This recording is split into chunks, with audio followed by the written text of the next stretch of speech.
Today we're going to be making some Feijoa barbecue sauce, and it's one where you can use the whole Feijoa, so skin and all.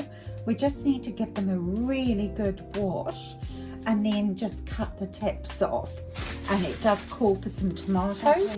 Your Feijoas and 1 chopped onion to the pot.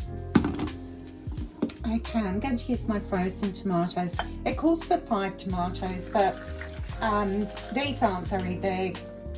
It's a couple of them, and it really doesn't matter. So I'm going to put a couple more in. I'm throwing boiling water over them because I actually prefer to take the skin off. Sometimes I've noticed when I make sauces, the skins, when they've been frozen, are really hard to puree down, so it doesn't take a minute to do these. Meanwhile, we'll add all our Feijoas to the pan, all our chopped up onions, herbs and spices and salt. I've measured them all out. Garlic. So the recipe says to chop the tomatoes, so we can give them a light chop. So 5 cups of malt vinegar or white vinegar, 2 cups of apple cider vinegar. Today I'm going to use my apple scrap vinegar. We do need a couple of tablespoons of molasses as well, but the ingredients are all listed in the recipe at the end of this video. So I'll just do the tomatoes, just randomly chop them. They're easy to chop from frozens. Now just to add the molasses, 2 tablespoons.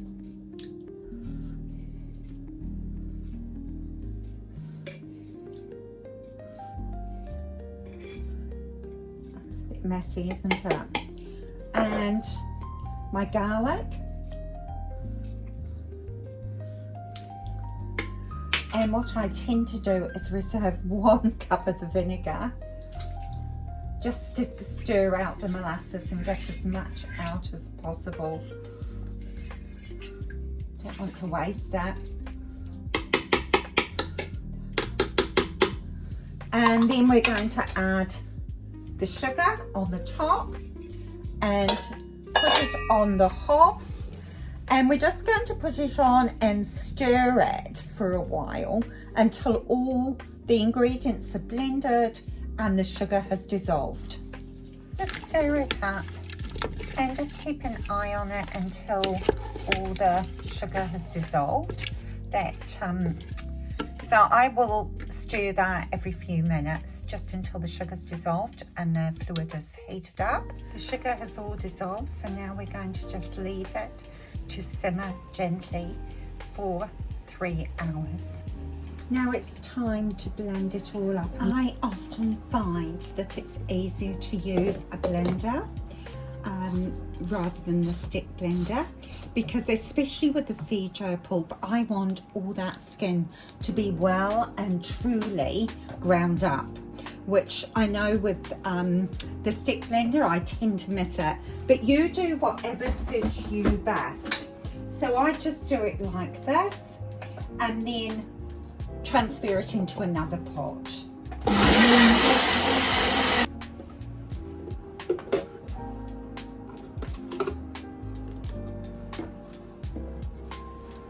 Right, here we go. It's a very thick sauce.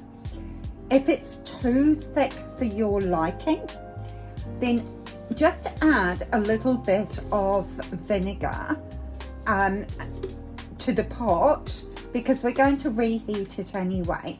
So you could thin it out a little bit with vinegar. Now I've chosen to go through the sieve as well because I don't want to press it hard,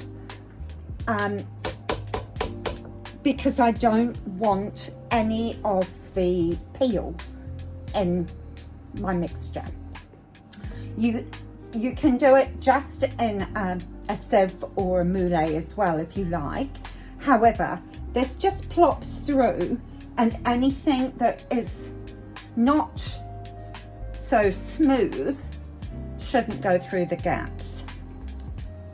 So we're going to return that to the heat and just warm it up, boil it up again so that it's nice and hot when we jar up. The sauce was a little bit thick, so I did thin it down with a little bit of vinegar. However, if I'd kept a closer eye on the pot while it was cooking, I would have taken it off earlier so it didn't reduce down quite so much. But it will still taste wonderful. Time to bottle up into our sterile jars, having put boiling hot water over the lids and utensils just to give them a quick sterilise. As normal, using some nice hot water or white vinegar, wipe your rims down and put on lids while the sauce is fairly hot. This is shelf stable because of the vinegar. I forgot to debubble. So it is a thick sauce, so I do need to just debubble a bit. I can see a great big bubble in that one, just on that that rim there. That might settle down a minute. Here we go, this is a little jar. Can you see the bubbles on the edges? I might just try and pick it up to show you. It's because it's quite a thick sauce. Can you see the bubble? Just all around the edges here. So I will just give it a little bit of a debubble.